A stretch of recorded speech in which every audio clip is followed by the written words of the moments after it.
សូម្បីតែក្លឹបរំក៏វាមិនដាក់ក្នុងភ្នែកដែរលីវជាងនេះជាថ្នាក់រៀនមិនមែនជាក្លឹបរំទេកុំបង្កបញ្ហាក្នុងថ្នាក់រៀនអ្នកគ្រូជាងខ្ញុំមិនបានមកបង្កបញ្ហាទេខ្ញុំមកទាមទារយុត្តិធម៌ឲ្យក្លឹបក្បាច់គុណម៉ោង 10 ព្រឹកស្អែកនៅសង្វៀនក្លឹបក្បាច់គុណឯងហ៊ានរត់ព្រះឲ្យការប្រកួតលើសង្វៀនមិននឹកស្មានថាលីវជាងចង់ប្រកួតជាមួយយីគីងឈុនជាសាធារណៈសោះមិនបានទេសាលាហាមឃាត់ការវាយតប់គ្នាអ្នកគ្រូយ៉ាងនេះគ្រាន់តែជាការដោះដូរគ្នាផ្ទៃក្នុងនៃក្លឹបក្បាច់គុណតែប៉ុណ្ណោះយើងមានកិច្ចព្រមព្រៀងមានទីតាំងនិងមានអាជ្ញាកណ្ដាលត្រឹមត្រូវអត់ចាត់ទុកជាការវាយតប់គ្នាទេឯងយីគីងឈុនឯងមិនមែនខ្លាំងមែនទេកុំប្រាប់ថាតតែឡើងសង្វៀនក៏ឯងមិនហ៊ានដែរឯងចង់ឲ្យគេដឹងពេញសាលាកុំនិយាយច្រើនហ៊ានឬមិនហ៊ានខ្ញុំទទួលយកយីគីងឈុនអ្នកគ្រូកុំបារម្ភខ្ញុំនឹងមិនមានបញ្ហាអ្វីទេថ្ងៃស្អែកខ្ញុំនឹងធ្វើឲ្យឯងលុតជង្គង់ចុះពីលើសង្វៀនយីទេថ្ងៃស្អែកមួយដៃដឹងលទ្ធផលព្រះឲ្យមួយដៃដឹងលទ្ធផលមកយីគីងឈុននេះហំលួតខ្លាំងពេកហើយសង្ហាណាស់ល្អខ្ញុំចង់ឃើញណាស់មើលថាតើឯងនឹងផ្ដួលខ្ញុំដោយប្រើតែមួយក្បាច់បានយ៉ាងម៉េចលីជាងមិនមែនជាបញ្ហាអ្វីទេអ្វីដែលសំខាន់គឺការកសាងរាងកាយឡើងវិញត្រូវពង្រឹងមូលដ្ឋានគ្រឹះឲ្យរឹងមាំកន្លែងនេះជាតិមុនខ្ញុំធ្លាប់ពីគេនិយាយប្រាប់ថាមានក្មេងស្រីអានិថាដ៏គួរអាណិតម្នាក់បានស្លាប់នៅក្នុងអណ្ដូងនេះតើមានអ្នកណានៅក្នុងនោះទេអ្នកជានរណាកុំចូលមកចិត្តខ្ញុំមិនធ្វើបាបអញទេខ្ញុំគ្រាន់តែយកអាហារមកឲ្យឯងប៉ុណ្ណោះ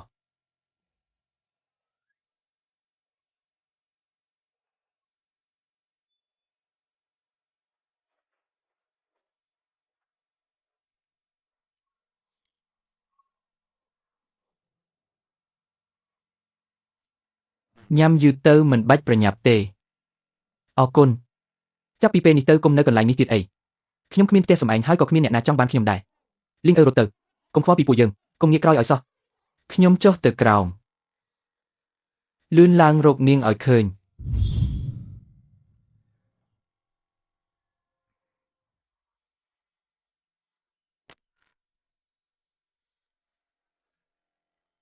ឯងតាមខ្ញុំមកធ្វើអី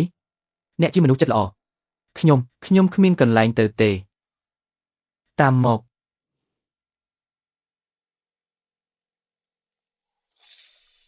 លោកប្រុសខ្ញុំអាចស្នាក់នៅទីនេះបានទេខ្ញុំចេះធ្វើការងារផ្ទះខ្ញុំនឹងស្ដាប់បង្គាប់ខ្ញុំនឹងមិនធ្វើឲ្យលោកពិបាកចិត្តទេនាងមិនចាំបាច់បង្ខំខ្លួនឯងដើម្បីដូរយកអាហារទេខ្ញុំមិនមែនទេខ្ញុំគ្រាន់តែខ្លាចលោកមិនយកខ្ញុំតែខ្ញុំជួយសង្គ្រោះនាងមិនមែនទាមទារឲ្យនាងតបស្នងអ្វីឡើយនាងជាមនុស្សមិនមែនជារបស់របរទេបើអញ្ចឹងតើខ្ញុំអាចស្នាក់នៅទីនេះបានទេបានពិតណាស់ចាប់ពីថ្ងៃនេះទៅនាងនឹងស្នាក់នៅផ្ទះត្រកូលយីតើគេជានរណាអស្ចារ្យមែនទែនចុះមិនវិញថ្ងៃនេះមានការប្រកួតលើសង្វៀនណាយេឈីងស្វាននៅតែធ្វើមុខស្ងើមកាទៀត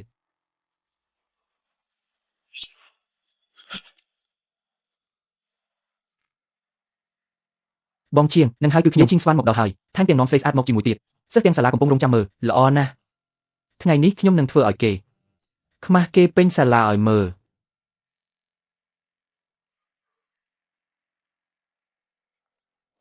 ឯងហ៊ានមកមែនហ្នឹងមិនមែនឯងនិយាយថាចង់ផ្ដួលខ្ញុំត្រឹមមួយដៃទេហីថ្ងៃនេះសិស្សទាំងសាលាកំពុងមើលឯងនឹងបានឃើញឆាប់នេះល្អចាំមើលតើឯងផ្ដួលខ្ញុំមួយដៃយ៉ាងម៉េចអូយមួយដៃនឹងហួសហេតុពេកហើយចង្រៃពិតមែនយេឈីងស្វានលោកគ្រូជាងកុំបារម្ភអីលោកប្រុសគ្មានថ្ងៃចាញ់ឡើយថ្ងៃនេះខ្ញុំនឹងឲ្យអ្នកទាំងអស់គ្នាបានឃើញថាអ្នកណាជាម្ចាស់ជើងឯកក្បាច់គុណពិតប្រាកដក្នុងសាលានេះយេឈីងស្វានកុំបង្ខំខ្លួនឯងពេកទាំងសងខាងគ្រាន់តែប្រកួតលេងកុំឲ្យឈានដល់ថ្នាក់បង្កប៊ូស្នាមចាប់ផ្ដើមដល់វេនខ្ញុំហើយឲ្យពិតមែន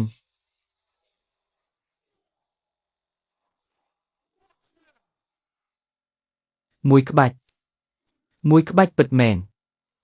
តើអាចទៅរួចយ៉ាងម៉េចរឿងនេះកើតឡើងបានដោយរបៀបណាលោកប្រុសមិនដែលនិយាយកុហកទេចាញ់ហើយលយខ្លាំងណាស់តើនៅមានចិត្តចង់សាកល្បងទៀតទេអ្នកណាអនុញ្ញាតឲ្យពួកឯងមកប្រកួតគ្នានៅក្នុងសាលាបែបនេះលោកប្រធានមិនមែនយីខេងឈួនជាអ្នកបង្កចំនួនទេគឺលីឈៀងទេដែលជាអ្នកប្រកាសសន្តិមុនទាំងអស់គ្នាទៅតាមខ្ញុំទៅការិយាល័យរឿងនេះសាលាត្រូវតែដោះស្រាយឲ្យបានម៉ឺងម៉ាត់លោកគ្រូលីឈៀងទេដែលជាអ្នកបង្កហេតុមុនមិនមែនយីខេងឈួនទេទោះបីជាអ្នកណាបើកឆាកមុនក៏ដោយការប្រកួតលើសង្វៀនដោយឯកជនគឺជាការបំពានច្បាប់លោកគ្រូខ្ញុំជាអ្នកទទួលខុសត្រូវយីខេងឈួនត្រកូលវងបានបញ្ជូនមនុស្សមកឡំព័ទ្ធសិស្សច្រើនដងមកហើយសាលាមិនព្រមដោះស្រាយទេឥឡូវនេះខ្ញុំជាអ្នកតបវិញសាលាបែរជាប្រញាប់ដាក់ពិន័យខ្ញុំទៅវិញលោកគ្រូប្រកាសចិត្តហើយមែនទេចង់ឲ្យរឿងនេះកាន់តែធំឯងកុំឲ្យមានលើកក្រោយទៀតយេឈីងស្វានខ្ញុំបានសង្លុយនឹងសុំទោសរួចហើយតើឯងចង់បំបិតផ្លូវរស់ត្រកូលវងឲ្យខាន់តែបានមែនទេដកខ្លួនចេញទៅនេះជាជំរឿនចុងក្រោយរបស់ឯងការគ្រប់គ្រងទីផ្សារដោយទុច្ចរិតការបង្កគ្រោះថ្នាក់ដល់អ្នកដទៃការដាក់អន្ទាក់ក្នុងពាណិជ្ជកម្មភស្តុតាងមានគ្រប់គ្រាន់ហើយដកខ្លួនចេញដោយស្ម័គ្រចិត្ត ខ្ញុំនឹងដោះស្រាយតាមផ្លូវច្បាប់ថ្មីនេះក្រុមហ៊ុនគ្រូសាវ៉ាងដោយសារបញ្ហាហិរញ្ញវត្ថុក្រុមហ៊ុនទាំងមូលយាយឈីងស្វានប្រគល់ឲ្យភរិយាពួកឯងវិញ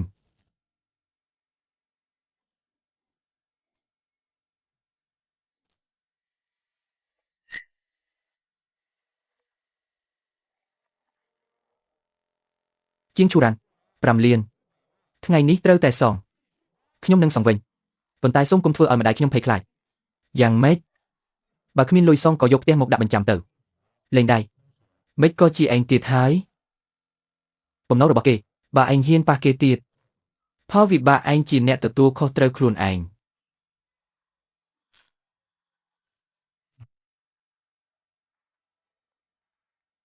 ខិនឃ្វៀលថ្ងៃនេះមើលទៅប្លែកណាស់ចាំមើលពេលអ៊ីខិនជន់មកដល់ខ្ញុំនឹងបង្ខំឲ្យគេបញ្ជាក់នៅចំពោះមុខអ្នកទាំងអស់គ្នាថានៅតែជាឆ្កែដែលខ្ញុំចិញ្ចឹមនឹងហើយម្យ៉ាងទៀតមានលោកប្រុសចិននៅទីនេះផងដែរថ្ងៃនេះគេនឹងត្រូវអាម៉ាស់មុខមិនខាន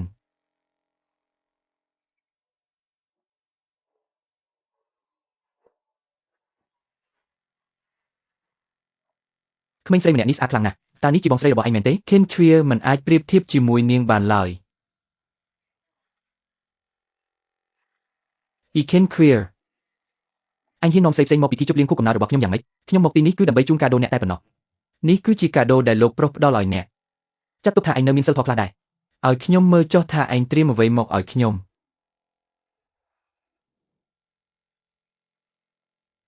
នេះគឺជាកាដូដែលលោកប្រុសផ្ដល់ឲ្យអ្នកចាត់ទុកថាឯងនៅមានសិលធម៌ខ្លះដែរឲ្យខ្ញុំមើលចុះថាឯងត្រៀមអ្វីមកឲ្យខ្ញុំយីខេងឈួនអញហ៊ានបោះបង់ខ្ញុំឬមិនមែនបោះបង់ទេគឺសេចក្តីស្លាប់យីខេងឈួនអញហ៊ានធ្វើបាបជ្រឿអញ្ចឹងឬ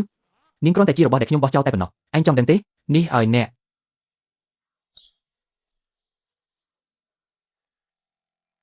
បណ្ដេញពួកគេចេញទៅថយក្រោយទៅខ្ញុំនៅទីនោះ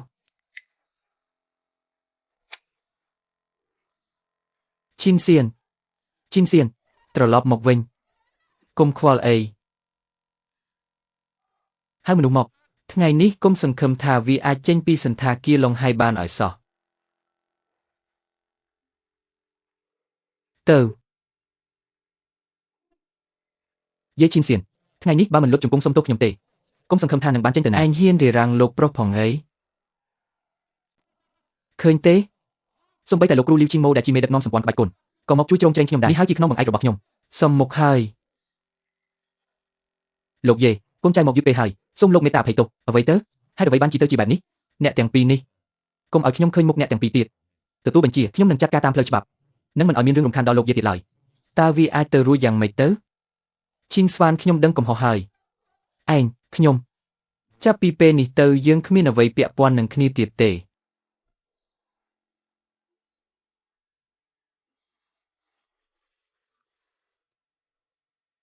ម្នាក់នឹងហើយជាងឈូរ៉ាន់គ្រូស្រីម្នាក់នឹងមែនទេបងលីសានបាននិយាយហើយយប់នេះត្រូវតែទាលុយពីនាងឲ្យបានគ្មានលុយសងទេត្រូវតែរឹបអូសយកផ្ទះចំជីចម្លែកមែន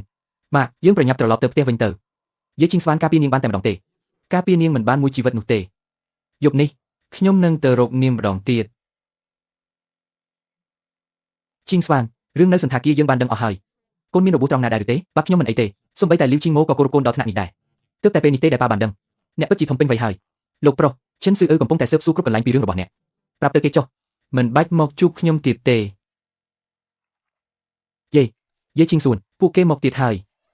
រងចាំខ្ញុំលោកគ្រូជាងថ្ងៃនេះឯងត្រូវតែសងលុយមកឈប់ភ្លាមលោកគ្រូតើលោកគ្រូមិនអីទេអាល្អិតយាយឈីងសួនរត់ទៅពួកគេមានគ្នាច្រើនណាស់លោកគ្រូឈរនៅខាងក្រោយខ្ញុំមកយាយឈីងសួនប្រយ័ត្ន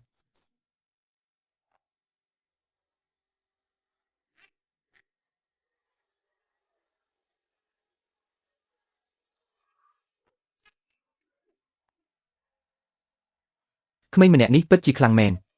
ទីបំផុតលោកគ្រូជាងក៏មានអ្នកការពារហើយរឿងចប់ត្រឹមនេះចុះចាប់ពីពេលនេះទៅកុំមកពាក់ព័ន្ធនឹងជីវិតគ្រួសារលោកគ្រូជាងទៀតបាត់បានហើយពួកយើងនឹងមិនធ្វើទៀតទេយាយឈីងសួនអ្នកតែងតែការពារខ្ញុំម្ដងហើយម្ដងទៀតខ្ញុំពិតជាមិនដឹងថាត្រូវតបស្នងអ្នកយ៉ាងដូចម្ដេចទេអ្នកធ្លាប់ការពារខ្ញុំឥឡូវដល់វេនខ្ញុំការពារអ្នកវិញម្ដង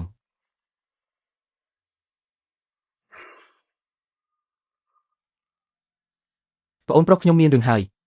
ពួកគេមិនមែនជាមនុស្សធម្មតាទេ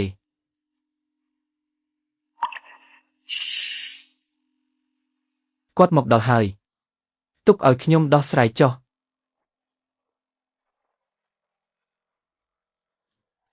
លោកយាយខ្ញុំសូមទោសជំនួសប្អូនប្រុសខ្ញុំផងសូមលោកមេត្តាលើកលែងឲ្យពួកយើងផងចាប់ពីពេលនេះទៅយើងលែងហ៊ានរំខានលោកគ្រូជាងទៀតហើយសំណងមិនបាច់ទេចង់ចាំទុកឲ្យល្អកុំឲ្យឃើញមុខនៅទីនេះទៀតចាំទុកឲ្យច្បាស់ប្រកាសជាចាំទុកយាយឈីនសួនខ្ញុំមិនដឹងយកអ្វីទៅសងគុណអ្នកទេលោកគ្រូមិនចាំបាច់បែបនេះទេអ្នកតែខ្ញុំជួយអ្នកមិនមែនដើម្បីបានអ្វីតបស្នងវិញទេសូមឲ្យអ្នកជួបតែសេចក្តីសុខទៅនោះគឺជាលទ្ធផលល្អបំផុតហើយក្មេងម្នាក់ឈ្មោះឈីនសួននេះពិតជាអ្នកមានគុណរបស់គ្រួសារយើងមែនលោកយាយខ្ញុំនឹងធ្វើឲ្យគ្រប់គ្នាព្រមចុះចាញ់អ្នកគូលឹងហ៊ានបានប្រកាសសង្កៀមជាសាធារណៈគេនិយាយថាចង់រៀបចំសណ្ដាប់ធ្នាប់ក្បាច់គុណឡើងវិញលីវឈីងម៉ូអានក្បាលចុះដោយក្មេងជំទង់ពិតជាធ្វើឲ្យបាត់មុខមាត់វិស័យក្បាច់គុណអស់ហើយគូលឹងហ៊ានលោកយាយមិនមែនជាមនុស្សដែលអ្នកអាចមើលងាយបានទេ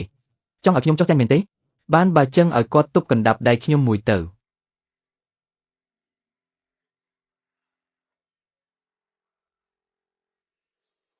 មួយផ្លែងហ្វាងវ៉ាង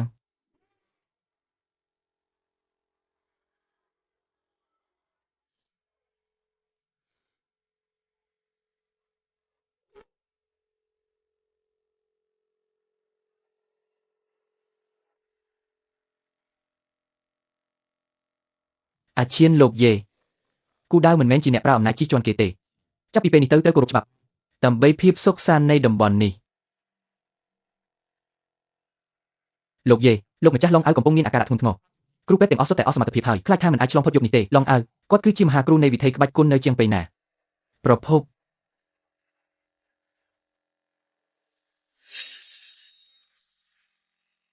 លោកប្រធានលីវជីតាខ្ញុំកំពុងស្ថិតក្នុងគ្រោះថ្នាក់អ្នកនាំក្មេងប្រុសម្នាក់នេះមកមានន័យថាម៉េចកញ្ញាឡុងលោកយាយប្រហែលជាមនុស្សម្នាក់គត់ដែលអាចជួយសង្គ្រោះលោកម្ចាស់ឡុងបានសូម្បីតែខ្ញុំក៏គ្មានលទ្ធភាពដែរចាំមើលថាតើក្មេងម្នាក់នេះមានសមត្ថភាពអ្វីខ្លះរបួសត្រង់ចំណុចគ្រោះថ្នាក់ខ្សែជីវិតត្រូវខូចខាតឈាមស្ទើរតែរីងស្ងួតអស់ទៅហើយនៅអាចសង្គ្រោះបានអ្នកអាចជួយគាត់បានពិតមែនឬលោកពិតជា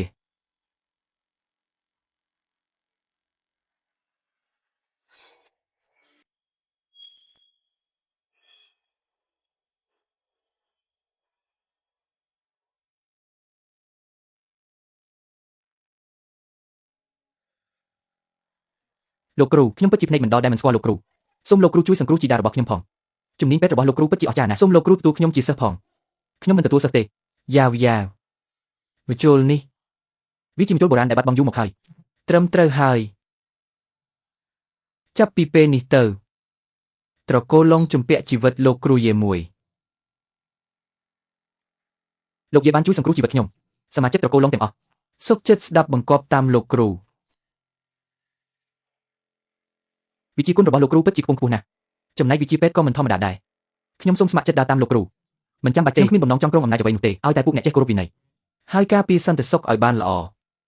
ពួកយើងនឹងធ្វើតាមបញ្ជាលោកយាយទាំងអស់បងប្រុសតើពេលនេះបងស្រឡាញ់តែបងស្រីលីងអឺមែនទេលែងស្រឡាញ់អូនហើយមែនទេយ៉ាវកុំធ្វើខ្លួនរពេសពេកប្អូនតែងតែជាប្អូនស្រីដែលបងស្រឡាញ់ជាងគេជានិច្ចពិតមែនឬបងនឹងនៅកំដរប្អូនតែម្នាក់ឯង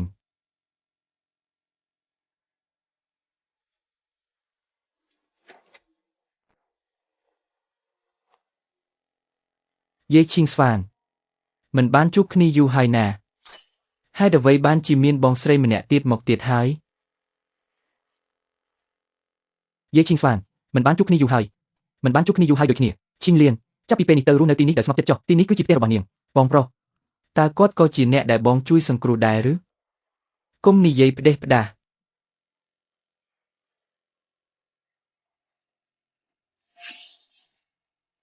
ស្រីស្អាតមកញ៉ាំជាមួយខ្ញុំមួយកែវមក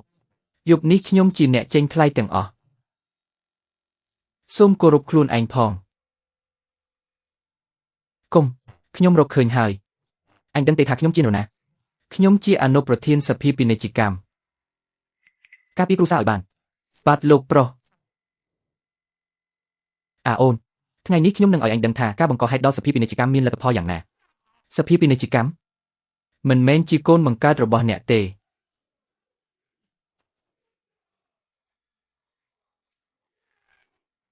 ចុះតាវាជានរណាទៅសូម្បីតែអនុប្រធានសភាពាណិជ្ជកម្មក៏មើលឃើញដែរឯងចប់ហើយ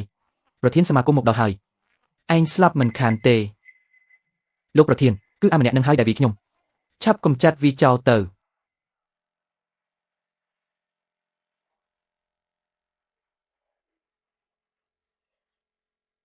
លោកយេ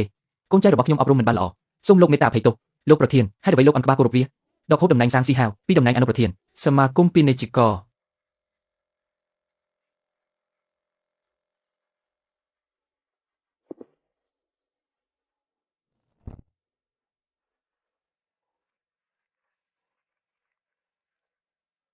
ហេតុអ្វីមិនតន់គេងទៀត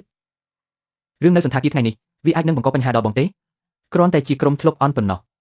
មិនចាំបាច់ខ្វល់ទេបងពិតជាផ្លាស់ប្ដូរច្រើនណាស់បងកាលពីមុនវាហាក់ដូចជាមិនសូវមានសុវត្ថិភាពសោះមនុស្សយើងចាំបាច់ត្រូវតែខ្លាំងទើបអាចការពារមនុស្សដែលខ្លួនស្រឡាញ់បានចង់ដឹងណាស់ថាអ្នកណាខ្លះនៅពីក្រោយត្រកូលវាងមកផ្លូវភ្នំខាងក្រៅទីក្រុងម្នាក់ឯង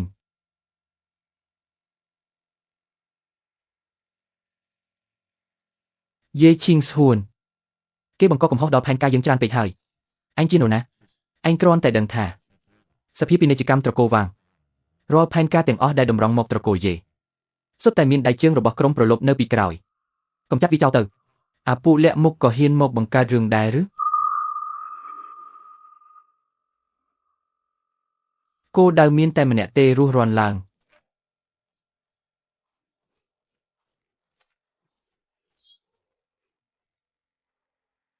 ក្នុងរយៈពេលខ្លីប៉ុណ្ណោះគេបានរីកចម្រើនដល់កម្រិតនេះទៅហើយវាមានងឹតតើគោលបំណងរបស់ពួកឯងគឺអ្វីកំទេចរាល់អ្វីគ្រប់យ៉ាងរបស់ឯងចោលអ្នកខ្លាំងជាងអ្វីដែលខ្ញុំបានគិតទៅទៀតត្រឡប់ទៅប្រាប់ពួកអ្នកឯងចុះបើហ៊ានប៉ះពាល់មនុស្សរបស់ខ្ញុំនឹងតាមដោះស្រាយម្ដងមួយមិនខានការសងសឹកពិតប្រាកដទើបតែចាប់ផ្ដើមប៉ុណ្ណោះ